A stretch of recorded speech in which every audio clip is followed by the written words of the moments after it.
Firstly, I would like to thank the 260,974 British men and women who signed the petition to make this debate possible, and I want to welcome these brave survivors who are sitting behind us in the hall. This debate is about them. As you quite rightly say, it's not about politics.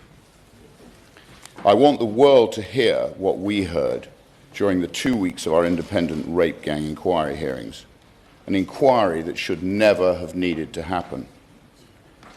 I sincerely urge this Parliament to listen to the testimonies from these brave survivors and to act, to finally act.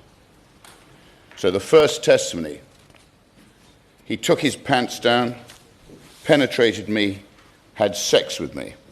He then stopped before ejaculation. He picked up the bottle of Jack Daniels, which was now empty, and he forced it up inside me. He broke the glass while he was there. At that point, I was about 12, nearly 13. Another testimony: I was held down by the men as they each took turns to orally and vaginally rape me, taking it in turns to pin down my arms and my legs. When the assault ended, the men hit me repeatedly, threatened to find me, kill me, and harmed my loved ones if I ever told anybody what had happened. Another: comments were constantly made suggesting that white girls, the Christian girls, were viewed as having fewer morals or lower values, whereas Muslim girls were described by some of the men as having dignity and higher moral standing. These comparisons were used to justify the way I was treated and to further humiliate and control me. Another: she was a white woman herself, who I imagine may have been groomed, and has obviously now married into the family, shouting obscenities at us. Throughout the whole sentencing, she was constantly saying, "Fucking liars, lying white bitches." She said to me that God will be the witness for what happens to me. Another: race did play a part and motivated the selection or demographic of the victims. Throughout my exploitation, the other girls I encountered, or who were abused alongside me, were almost exclusively white. Another: she had a baby by him, and his dad was an imam. His dad knew, and he got his son married and said that he wasn't allowed to see the child. They look after their own community. Another: over the course of the abuse, I was raped by multiple police officers in different parts of the country.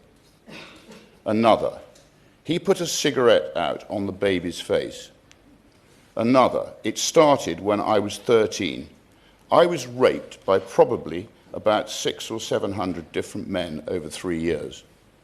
Another: they would toot the horn of the car, and then a child would be taken to the front door by a staff member of the children's home. Another: I was bleeding from both my vagina and my back passage and was so swollen I could not sit down. I told hospital staff my drink had been spiked and I did not know what had happened because I was too afraid to tell the truth. They did not ask any questions. They gave me tablets and discharged me. I was 15 years old.